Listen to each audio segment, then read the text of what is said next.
Di episode kemarin kita sudah tahu kalau Seon terkena oleh serangan Tetua Agung.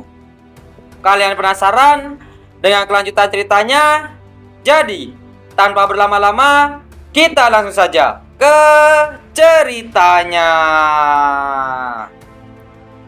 Kita dilihatkan dengan Ketua Agung yang lagi kebingungan.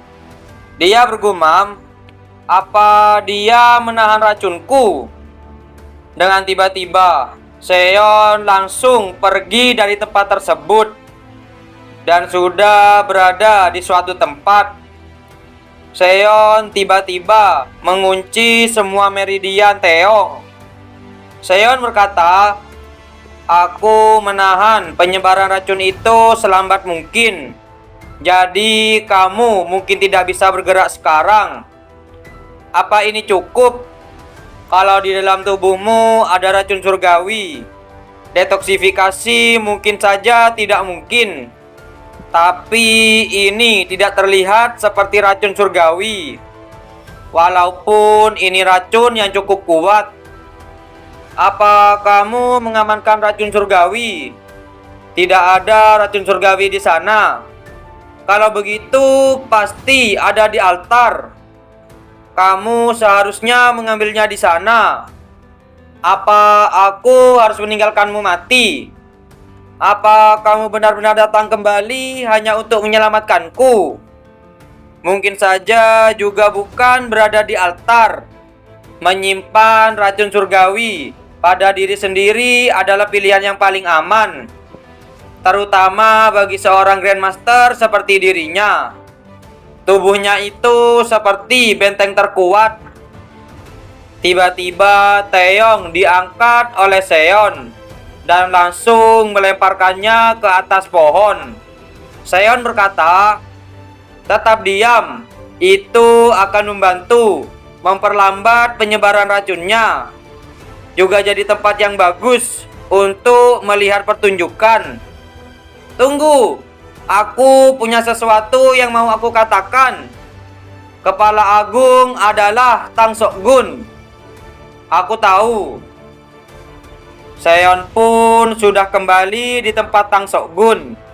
Tang Sok-gun berkata, "Kamu yang menembakkannya kepadaku waktu pertarungan terakhir. Kamu menyadarinya. Aku minta maaf soal itu." Tiba-tiba Tang Sok-gun bersiap untuk mengeluarkan racunnya. Tang Sok-gun berkata, "Aku sebaiknya serius sedari awal kan? Maka itu akan jadi penghormatan yang tepat bagi seorang Grandmaster." Tiba-tiba Tang Sok-gun langsung menyerang Seon. Tetapi serangannya masih bisa dihindari. Akan tetapi Tang Sok-gun tidak menyerah. Dia terus-terusan menyerang Seon. Seon berkata, "Kenapa kamu mengkhianati klan Tang? Kamu bahkan melakukannya hingga memalsukan kematianmu. Salah satu 10 seniman bela diri klan Tang dari Sichuan, Tang Sok-gun, memang sudah mati. Aku tidak lagi berniat untuk hidup di bawah nama hina klan Tang. Bukannya benar kalau kamu mau membalas dendam. Kamu mau membalaskan dendamnya kan? Apa yang kamu tahu?"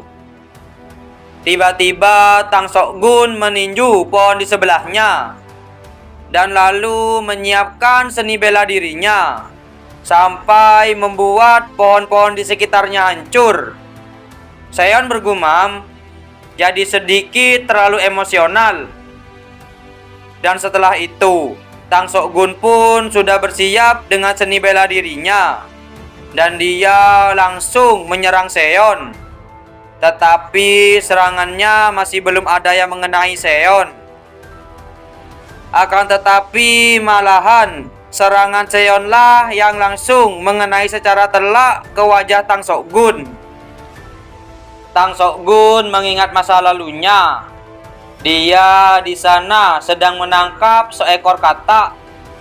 Tetapi dia masih belum bisa menangkap kata tersebut. Tang Sokgun bergumam, bahkan anak desa saja bisa menangkap lebih baik dibandingkan aku. Aku tidak bisa menggunakan seni bela diri hanya untuk menangkap satu ekor katak. Tiba-tiba ada seorang wanita yang berkata, "Apa yang kamu lakukan di sana? Kamu kelihatannya bukan berasal dari sekitar sini. Kamu dari Klantang, kan? Ini adalah negeri yang penuh dengan kepuasan.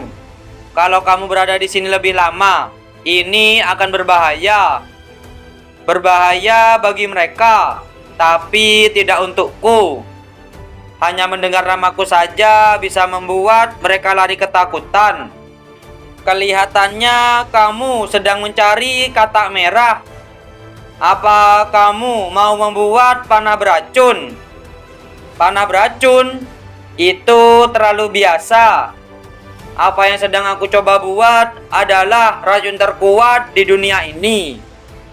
Tang Sokgun bergumam, "Setiap kali aku bertemu dengan wanita, kepercayaan diri sialan ini selalu muncul."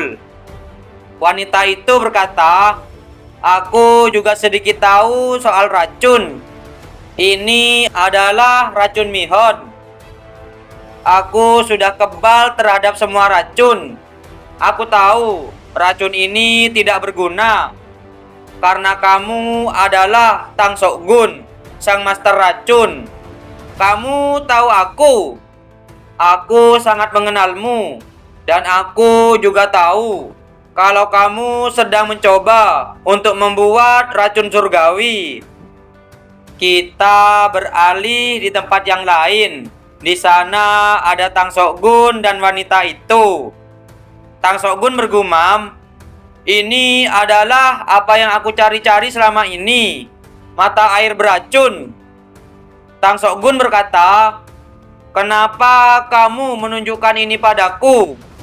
Ini adalah sumber daya berharga untuk orang-orang Manzu." Benar, Manzu telah melawan Klantang dari Sichuan selama beberapa masa. Bagi kami, mata air beracun adalah satu-satunya cara untuk melawan Klantang. Kalau master teratas sepertimu bisa menyelesaikan racun pamukasmu dengan mata air beracun, orang-orang Manzu tidak akan punya kesempatan untuk melawannya. Tapi kenapa kamu membawaku ke sini? Kamu tidak peduli apa yang terjadi pada Klantang dari Sichuan. Kakakmu menyerangmu dulu karena dia takut kamu akan mengancam kekuatannya. Tentu saja, bahkan master racun teratas tidak bisa dihentikan. Pemberontakan itu pun dengan cepat ditekan. Aku tidak pernah peduli soal menjadi pemimpin Klantang. Aku berencana untuk turun dan hidup dalam diam. Tapi aku tidak pernah menyangka saudara-saudaraku akan melakukan hal semacam itu. Dia tidak punya apa-apa selain keserakahan. Jadi kamu meninggalkan klan dan bersembunyi. Aku muak dengan nama Klantang. Yang aku inginkan hanyalah meneliti racun terkuat. Jadi selesaikanlah racun surgawi. Tapi kamu harus membagi rahasianya denganku. Kalau Klantang dan Manzu sama-sama memiliki racun itu, tidak akan ada yang bisa mengancam satu sama lain. Kamu menawarkan kedamaian politis melalui keseimbangan strategis. Kamu terdengar seperti politisi. Aku memang ada di dalam posisi semacam itu. Ayahku adalah kepala suku agung. Kalau begitu, aku punya sebuah kondisi. Katakanlah, nikahlah dengan aku. Wanita itu bergumam, melamar ketika kita masih mengenal satu sama lain selama setengah hari. Aku dengar dia punya kelemahan pada wanita. Tapi bisa-bisanya jatuh cinta padaku semudah ini. Kita beralih di waktu yang sekarang.